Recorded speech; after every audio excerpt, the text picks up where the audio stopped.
Yeah. Respected cooperators and distinguished members of the panel, Sri Manish Shaji,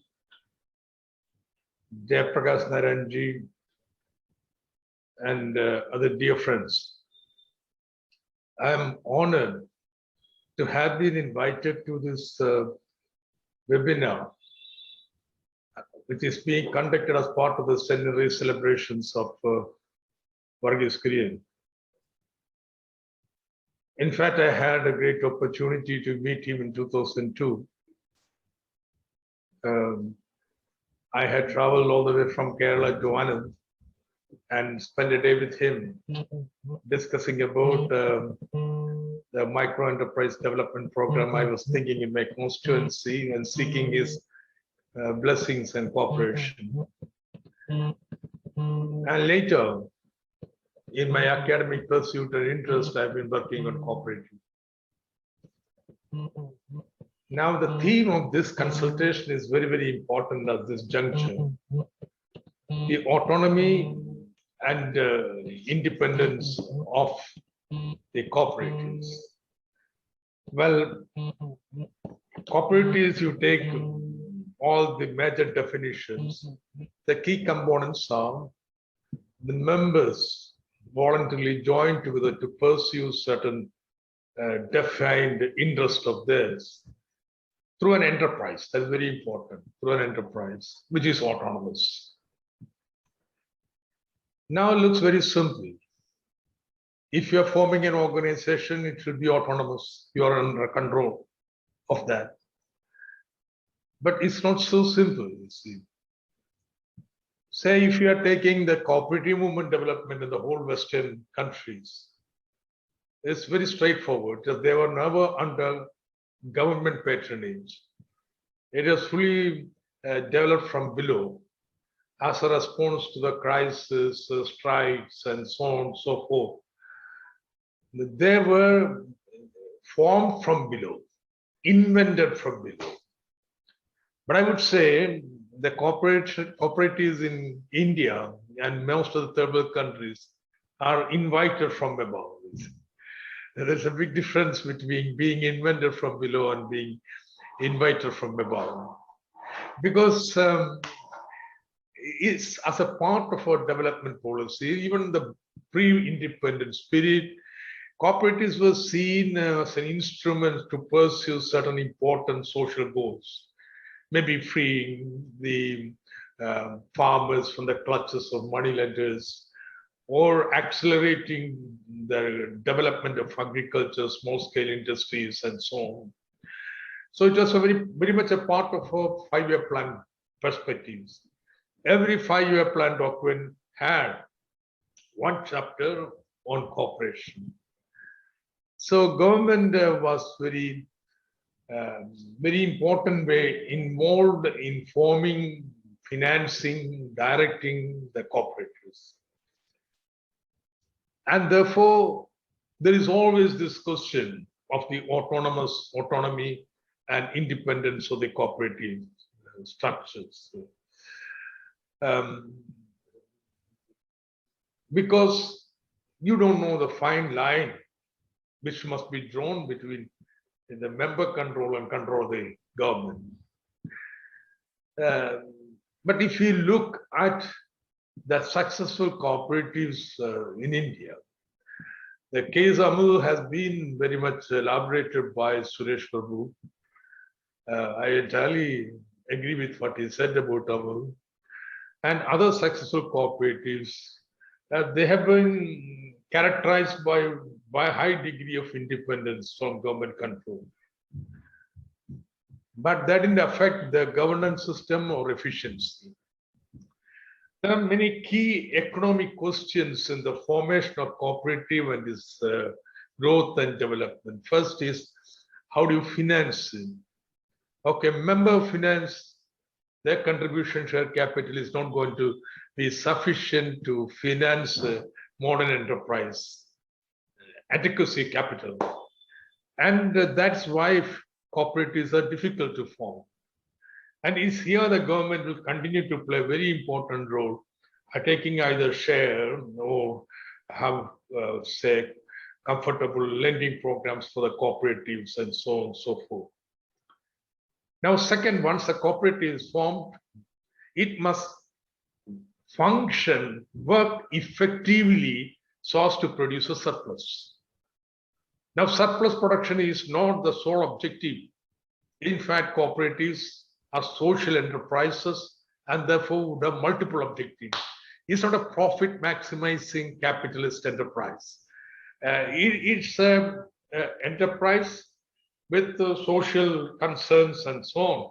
Now, very rightly so, but still it will have to produce a surplus. So then what are the questions that would emerge? One dilemma would be member control and management autonomy. Now, this is a practical problem to be sorted out, you see.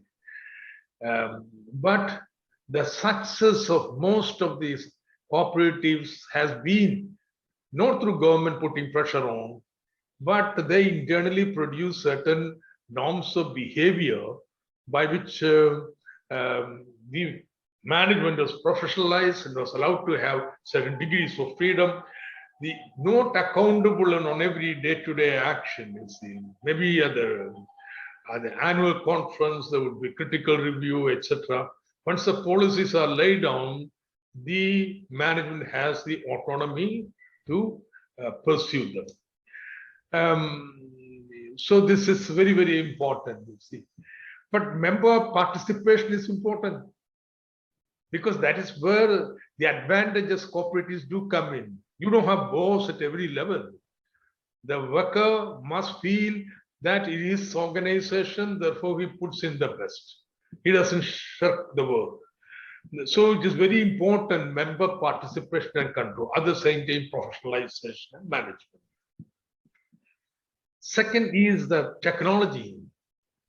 How do you modernize? You have to keep, see, a capitalist enterprise, it is measured by its success on the profit, the profitability by the shareholders.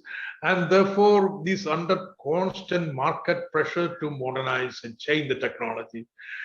Such a pressure does not occur here. And therefore, this is an issue, how technological modernization can take place in the cooperative sector. And I think Varghese Kurian's big contribution has been simple technological innovation he brought into the whole AMUL system, starting from moving from milk of the cow to buffalo milk.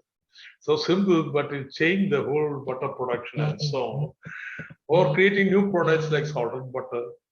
And so if you look at it, AMUL's success story, whole innovations in the technology, product and process, that is very, very important. And third, very important question would be, okay, you have made a surplus. How do you accumulate and diversify and grow? See, under capitalist firm, there is always pressure, market pressure to accumulate. You can't contravey your savings. Otherwise, the market will punish you.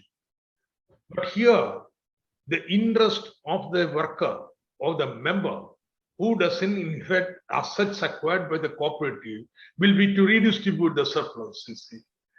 So how do you bring in accumulation process in this? Every successful cooperative, in fact, this is the theme of my two books. I have studied two cooperatives in Kerala, the Uralingal Labour Contract Society. That's my recent book, earlier book on Kerala Dinesh BD Cooperative. This is a central theme. How is this question of accumulation resolved? I'm saying, I'm just flagging, these are issues that we have to discuss. Okay, you have accumulated grown.